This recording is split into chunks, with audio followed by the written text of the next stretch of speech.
What's going on, guys? My name is Mike, and I got a ton of tips for you guys on how to get your own drone swarm in Black Ops 2, which, if you don't know, it's essentially the M.O.A.B of Black Ops 2. Some would say it's considered more like a nuke, because your kill streaks do contribute, but I wouldn't say so, because they hardly do anything to help you. So you can't just get your best kill streak and then just wait it out. They don't give you that many points. However, you're going to need a total of 1900 points to get this score streak, which means if you play in TDM, you're going to need a total of 19 kills, which isn't bad considering a M.O.A.B needed 25. But when you look at it in an objective game mode, when you get plus 50 a kill on average, you're going to need 38 straight kills, which means it's the highest kill streak in any Call of Duty. But Treyarch made it a little easier, so as long as you're a team player, this will be not nearly as bad as it looks. Now for me, I'm using the Scorpion Evo as my primary gun for my class setup with red dot sight and foregrip. I love it. It's a very good gun. It's like the PPSH. And my secondary, the KAP-40 pistol, very good. It's like the G17, you know, except less recoil, so it is very good. Maybe a little too good. It's like an SMG, so I highly recommend that, guys. For my perks, I was using lightweight, toughness, dexterity, and awareness. The last two were a Park 3 Greed, a wild card. So that's what I did, and it just works for me. So my kill streaks, I was using Lightning Strike, Warthog, and Drone Swarm. Now, I really like those three kill streaks because, first off, they give a ton of kills, and they just make you feel like a badass. Now, on to the real tips here. I just got to say, first off, the most important of all, I would have to say, and I've said this in my M.O.A.B, how to get a M.O.A.B video, play with a team. Just do it. Play with a team. Even one person. If you can get one buddy who's willing to, you know, run UAV, counter UAV, then you're going to make your life a ton easier just from one person.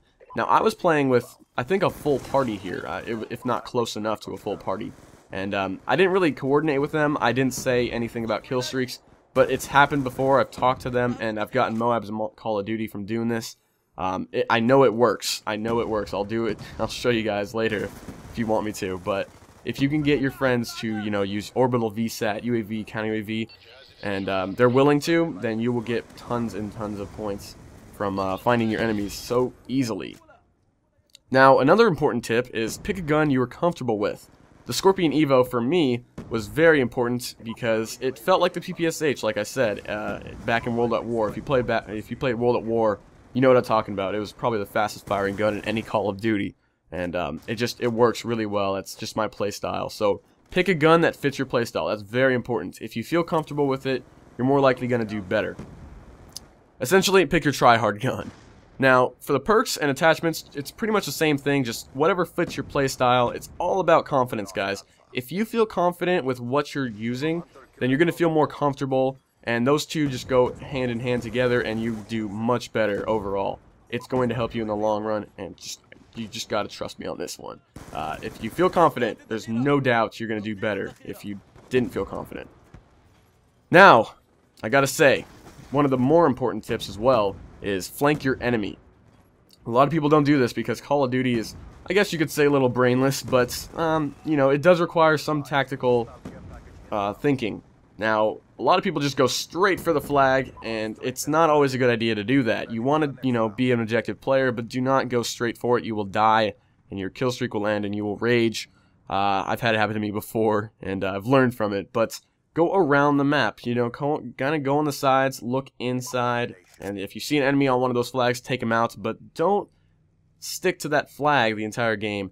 Now, if you saw earlier, I was in this little area up over by B, which was really effective because I had a ton of teammates nearby. They were giving me support.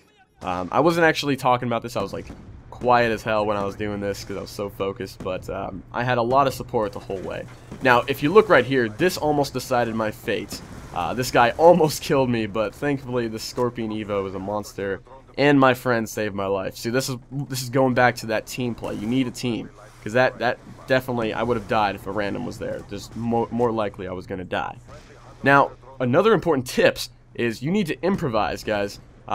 You'll see. I think you'll see me earlier. I might have picked up a PDW, which will help me in case I run out of ammo. I think I pick it up here. I don't remember, but it's very important you pick up a secondary gun, especially if you get an assault rifle. If you're running with an assault rifle, pick up an SMG or a shotgun, something that'll help you in close quarters, because assault rifles in this game are not that effective in close quarters, not like most other Call of Duties.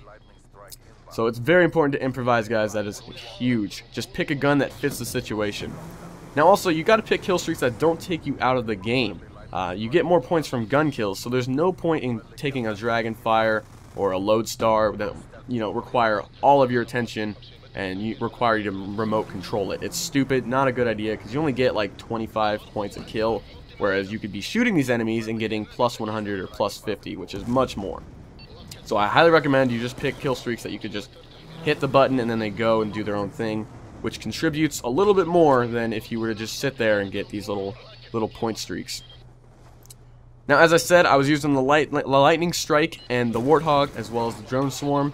The Lightning Strike is great. It gives you a ton of kills if you use it right. You can get a lot of quads. And the Warthog does about 5 strafing runs, which is a ton. And usually you'll get a lot of points from that too. And they don't help too much, but they do enough. They will give you a little bit of support, and they will keep the enemies on a nice leash in case, you know, they get a little crazy and come flanking you. So you gotta be aware of that. Now, you got to go for the objective, guys. You get a tons of points for that.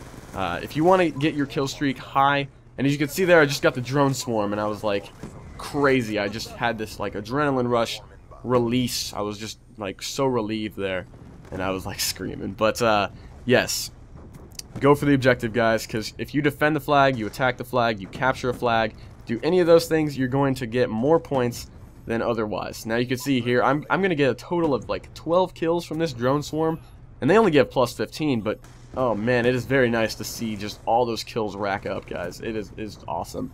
It's very fun. But yes, also another tip: pick a spot to defend near an objective. As you saw before, I wasn't exactly camping, but I was defending because B is a very important flag, and I did still run around, but that was my like safe house. That was where I ran back if I felt a little uncomfortable and I lost my confidence. That's what you should do. You should always find a spot that, you know, like a fallback method, just a last resort in case you just do not feel comfortable going out there. And usually when you're on a high kill streak, you'll lose more and more confidence as you get more and more nervous, but just try and put it out of your mind, and you'll probably do a little better. Now, the last tip I can give you guys, as this is going to wrap up in a little bit, is if you need to, run away from a gunfight. That is very important. If you do not, you're going to die. Now, in that earlier spot over here, I almost died. You saw me run away. I was like, oh, hell no, I'm not going to do this. But my friend helped me, and I was able to get him later. You just, if you don't think you can handle it, and this always goes back to confidence. If you don't feel confident, you're going to die. It's all in your mind, guys. I know it sounds a little crazy, but it really is true. It's all about psychology, guys. But yeah, it is very important that if you do not feel comfortable in the situation, you should get out of it as soon as possible and go back to your safe house. So that's going to wrap it up, guys. I hope you enjoyed. My question to you guys is, what do you think of the Drone Swarm? Do you like M.O.A.B's or nukes better, or is this one of your more interesting kill streaks that you've thought of in the newest Call of Duties? I'm really liking it, probably because I just got it yesterday, but I really do like it. It's kind of cool seeing all those little drones coming out of nowhere and just bombarding the enemy. It's a cool feeling. But anyways, guys, be sure to leave a rating, and if you learned something or enjoyed, I really appreciate it. But also, if you want to stay tuned for more Black Ops 2 videos and possibly some more Drone Swarm gameplay, then be sure to subscribe and be sure to get on that right away. But yeah, that's going to wrap it up, guys. I got a score of 43-3, one of my better games in Black Ops 2. But anyways, I hope you enjoyed, and I'll see you next time.